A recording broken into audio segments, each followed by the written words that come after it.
안녕하세요 여러분, 갤린디입니다. 오늘은 제가 지난번에 촬영을 했던 캐나다와 한국의 다른 점 영상 2탄을 찍어보려고 해요. 지난번에 말씀드렸듯이 제가 여기서 설명할 다른 점들은 저의 개인적인 경험과 의견에서 나오는 거지 캐나다는 이런 곳이다, 한국은 이런 곳이다 라고 하는 건 아니니까 가볍게 봐주셨으면 감사하겠습니다. 그러면 시작해봅시다. 자, 우선 첫 번째, 한국 학용품에 관심이 많다. 물론 사람마다 다르긴 하지만 솔직히 말해서 여기에 예쁜 학용품이 많이 없어요. 정말 모든 게 베이직해요.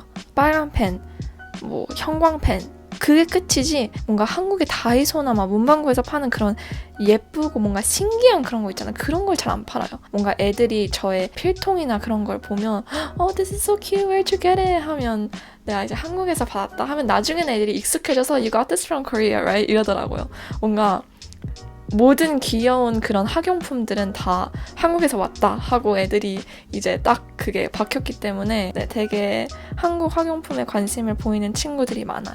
두 번째, 가성비 좋은 물품이 많이 없다. 이것도 첫 번째랑 비슷한 것 같은데 가성비가 좋은 물품 있을 수도 있죠. 근데 제가 여기서 말하는 거는 예를 들어서 한국에 되게 신박한 게 많아요. 자취템 아니면 되게 편리하게 싸게 살 수 있는 거. 근데 여기는 그게 많이 없어요. 학용품도 그렇고 그냥 인테리어 할 때 쓰는 것도 그렇고 그래서 제가 한국에 가는 걸 되게 좋아해요. 왜냐면 한국에는 그런 신박한 물품이 많고 편집샵 이런 것도 되게 많아서. 세 번째, 스쿨버스에 안전벨트가 없다.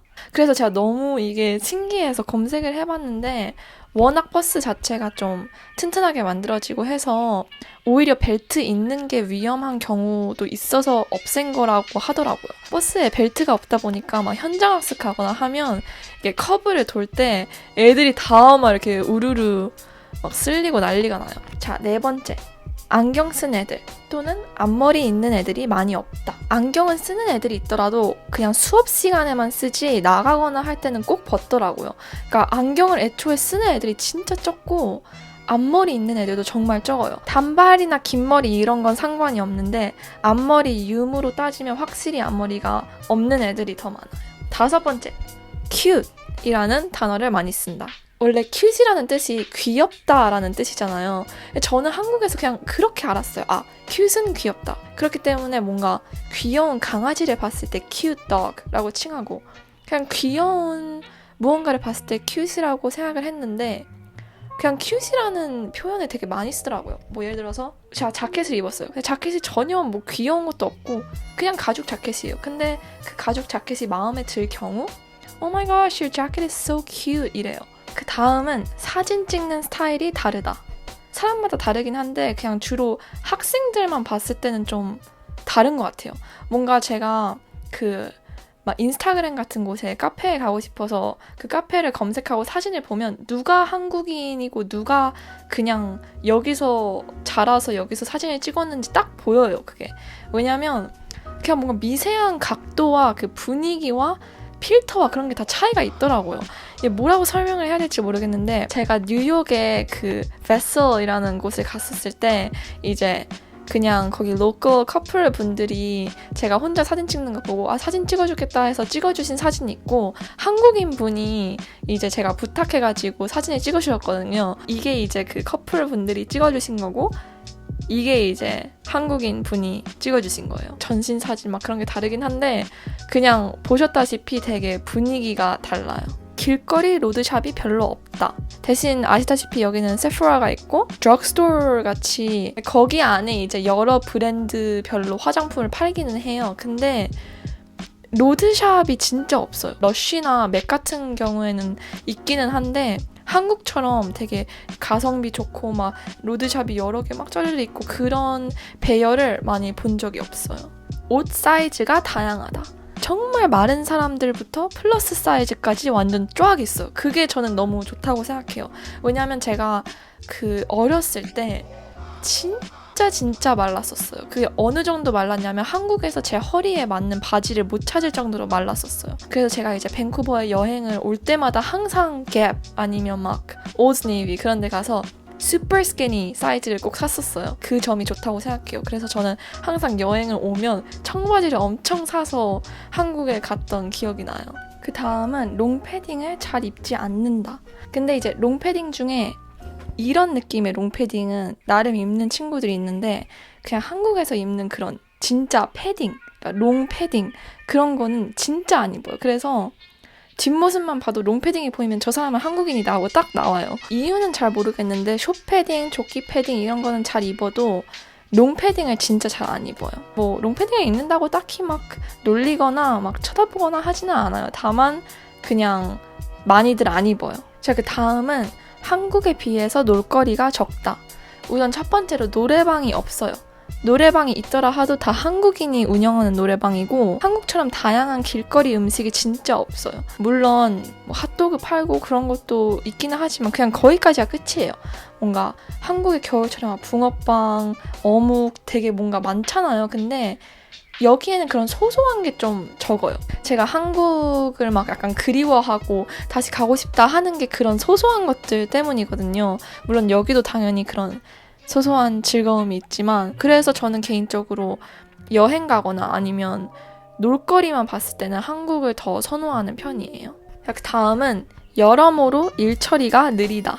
개개인으로 따지기보다는 그냥 단체로 봤을 때 느리다고 할 수 있을 것 같아요. 이게 되게 나쁜 의미로 하려는 말이 아니라 한국인들 막 그런 거 있잖아요. 막 빨리빨리 하고 되게 급한 뭐 그런 성격이 있다 그러잖아요. 근데 그런 곳에서 제가 자라오다가 여기로 와서 그런 건지는 모르겠지만 제일 느린 게 우선 병원에서 검진 하나 받으려고 줄을 그냥 하루 종일 쓸 때도 있어요. 아니면 나 이거 도와달라 해서 고객센터에 무언가 하면 자기네들이 나중에 도와주겠다고 하고 나서 계속 연락이 없다든지 물건이 고장나서 고객센터에 전화를 걸면 그냥 아예 안 받는다든지 그냥 그런 게 되게 많아요. 그래서 한국에서 살다가 오시면 일처리가 좀 느리다는 그 느낌을 받으실 수도 있어요. 그치만 뭐 빨리빨리 해주는 것도 당연히 있고 그 다음은 다른 동양인의 이름으로 부르는 경우가 많다. 저를 다른 동양 아이 이름으로 부르는 경우가 너무 많았어요, 지금까지. 그래서 저는 지금 불린 이름으로만 따지면 이름이 한 10개는 넘는다고 생각하거든요. 그래서 어떤 애들은 그냥 저를 그 아이로 생각하더라고요. 뭐 예를 들어서 어떤 아이의 이름이 뭐 마크라고 쳐요. 그러면 저를 항상 한두 번 마크라고 부르기 시작하면 그냥 아예 제가 마크인 줄 알아요. 저는 제 성격상 그런 걸 잘 못해요. 누군가가 실수를 했을 때 지적한다든지 아니면 이렇게 고쳐주는 걸 진짜 못해요.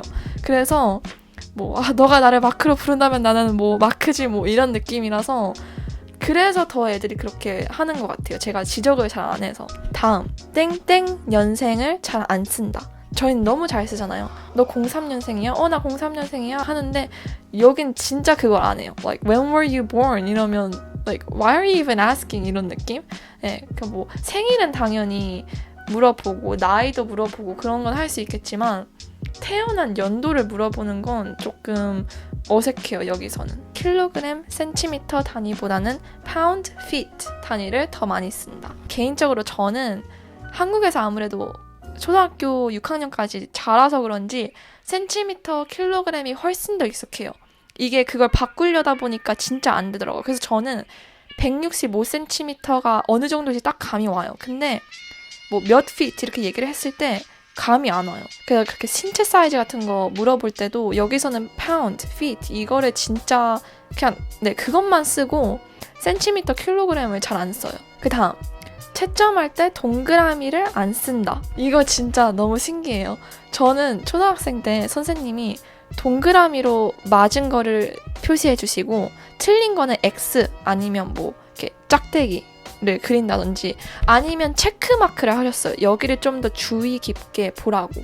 근데 여기는 오히려 맞는 거를 체크마크를 하고 틀린 거는 그냥 뭐 X를 친다든지 그렇게 해요. 그래서 제가 여기 처음 왔었을 때 친구들끼리 서로 이제 시험지를 바꾸어서 서로 채점을 해주는 게 있었어요. 근데 제가 거기서 맞은 거를 동그라미를 쳤거든요. 그랬더니 나중에 저한테 선생님도 오시더니 이게 틀린 거냐고 맞는 거냐고 이게 뭐냐고 그러시는 거예요. 그래서 아니 당연히 맞는 거 아닌가 했는데 다들 맞는 거는 체크 표시로 하더라고요. 이제 벌써 마지막 무언가를 억지로 시키는 경우가 적다. 이것도 물론 사람마다 다르지만 저는 한국에서 뭔가 억지로 무언가를 한 경험이 솔직히 많아요. 예로 몇 개를 들어보자면 밥 같은 거, 급식을 먹을 때도 급식을 남기면 안 됐어요. 그게 뭐 어렸을 때만 그런 게 아니라 유치원부터 초등학교 6학년까지 남기면 안 되고 남겼을 경우에는 다시 제자리로 돌아가서 다 먹어야 됐어요. 다른 경우는 이제 초등학교 6학년 때 수학여행을 갔었거든요. 거기서 수상스키를 타는 코스가 있었는데 제가 해안을 매우 무서워해요. 그러니까 깊은 물에 들어가는 걸 무서워해요. 그러니까 보는 거나 배를 타고 그런 것까지는 괜찮은데 들어가는 거를 진짜 싫어하거든요. 그래서 제가 어른들한테 다 말을 했어요. 나 수상스키 너무 무섭다. 못하겠다.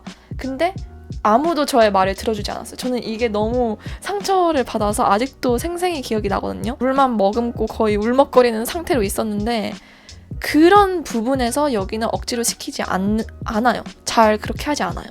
물론 뭐 되게 학생들에게 막 잘 못되게 굴고 하는 선생님들도 뭐 만나보기도 했지만 예를 들어서 어떤 아이가 무엇을 먹었는데 막 속이 울렁거린다든지 아니면 그냥 그 아이가 물을 무서워한다든지 그러면 거기서 끝나요. 너가 무섭다면 하지 말아야지 하고 거기서 막 force하고 그런 게 잘 없어요. 뭔가 개인이 가지고 있는 그런 걸 좀 존중해주는 그게 있는 것 같아요. 그래서 저는 그게 매우 마음에 들어요.